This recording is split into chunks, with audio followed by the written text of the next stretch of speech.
Nazab masih lagi terbuka luas untuk kedua-dua pasukan. Ya, memang kita dapat lihat pertemuan yang menarik ya. Kedua-dua pasukan peluang demi peluang yang mereka cipta palang demi palang, dan akhirnya Kenta Hara dilihat berada dalam posisi yang baik. Bola itu gagal dikeluarkan oleh penjaga gol pasukan Sarawak. Akhirnya dia menunggu saja untuk bola itu disudahkan dengan cukup tenang, dan akhirnya jaringan tunggal untuk pasukan Kelantan. Mungkin kurang bernasib baik pasukan tuan rumah.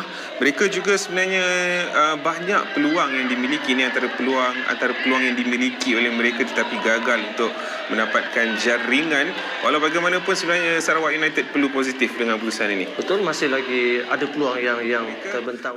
Tetapi sebelum itu Nazab, pujian perlu diberikan kepada pemain-pemain Sabah. Ya, memang betul, mereka berusaha. Mereka menggunakan pengalaman yang ada. Akhirnya Badrul mengambil peluang daripada sepakan percuma ini, dan ia sangat cantik dan sangat menarik. Kita dapat lihat bagaimana pemain pengalaman ini sentiasa menyumbangkan gol-gol penting untuk pasukan Sabah. Dan sudah semua jaringan sebenarnya terhasil di separuh masa yang kedua. Ini jaringan daripada Maxius Musa.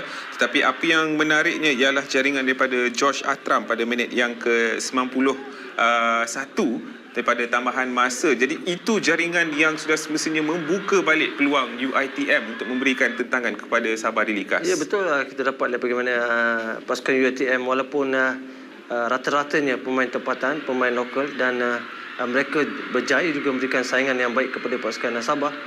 Gol ini memang saya rasa berhak untuk UiTM. Mereka telah berusaha sebaik mungkin. Saya dapat lihat mungkin defender itu sepatutnya dia boleh pergi ke arah Josh Atram untuk menghalang tersebut, tetapi dia hanya stay di situ. Apapun masih ada peluang. Dan ini jaringan yang pertama. Malam ini anda melihat Kayon cukup membantu Selangor? Ya, walaupun dia dikawal dengan cukup rapi, tetapi dia berjaya juga melepasi daripada kawalan pemain pertahanan pasukan Kelantan United. Ya, sudah pastinya sebagai seorang striker dia akan diawasi, dan saya lihat ini adalah antaran yang cukup bermutu daripada Fazli Mazlan, dan bagaimana seorang striker dia tahu gerakan apa yang perlu dilakukan daripada arah belakang, dan seterusnya dia pergi ke near post untuk mengatasi defender. Ia adalah satu tindakan yang bijak, dan saya rasa ia berhak untuk mendapatkan jaringan ini. 2-0 Nazab. Sebenarnya adakah ia satu kedudukan yang boleh Selangor rasa selesa ataupun masih belum selamat. Kerana Kelantan United juga saya dapat lihat corak permainan. Kedudukan masih lagi 2-0, tetapi kita nak lihat dahulu ini jaringan yang kedua untuk Selangor. Sekali lagi Listen Kayon yang mudah saja untuk menyumbat bola masuk ke dalam gawang. Saya nak sentuh balik kepada penalti miss tadi. Adakah itu satu perkara yang besar untuk Selangor? Ya, memang penalti memang tidak boleh diramalkan, tetapi hantaran daripada Muhairi ini adalah sangat kualiti. Kita lihat bagaimana hantaran itu telah menewaskan defender. Seterusnya pemain sayap ini melakukan satu hantaran yang berkualiti ke tengah. Kayon cukup tenang, dia tidak terus melakukan one touch, sebaliknya menahan, dan akhirnya cukup telah berjaya ataupun telah dilengkapkan di Stadium Bandaraya. Kita lihat ini antara jaringannya Nazab, satu keputusan yang adil untuk kedua-dua pasukan. Ya, saya rasa sungguh menarik bagaimana Kuching City sebenarnya bukan lagi dianggap pasukan yang lemah, dan hantaran ini juga boleh saya katakan cukup bermutu. Dan kita lihat bagaimana Lucas, dia seorang striker yang cukup liar di depan. Dia cuba mencari ruang yang kosong, akhirnya membuat satu tapping untuk gol pasukan Penang. Dan ini adalah free kick yang saya rasa terbias. Ada sentuhan terhadap pemain Penang, dan seterusnya gol penyamaan untuk pasukan Kuching City. Saya rasa ia adalah satu free kick yang cukup menarik untuk menewaskan Khairul Anwar.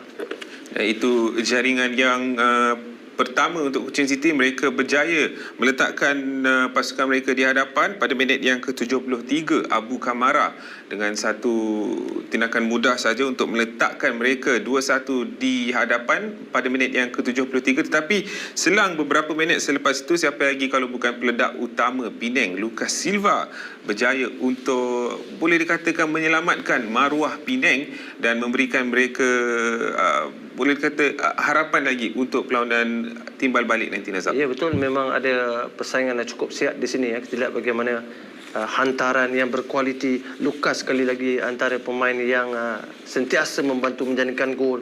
Antara daripada kapten mereka Rafael ini saya rasa cukup bijak dia melihat Lucas berada dalam kedudukan yang sangat menarik dan mereka masih lagi inginkan kejuaraan ini. Kita lihat ini adalah satu hantaran yang cukup berkualiti dilakukan oleh Arif Aiman. Kita tahu Syahrul Saad gemar melakukan jaringan daripada jarak ini. Memang dia kerap juga melakukan jaringan daripada tandukan. Saya rasa memang PJ City serba tidak menjadi malam ini. Apapun mereka telah berusaha dan ini satu lagi hantaran berkualiti. Sapawi bijak, dia melepasi perangkap offside dan pengalaman beliau itu yang menampakkan dia cukup mudah untuk menjaringkan gol kedua pasukan JDT sebenarnya. Mungkin juga jaringan awal telah melunturkan semangat PJ City untuk bersaing, memberikan tentangan kepada JDT pada malam ini.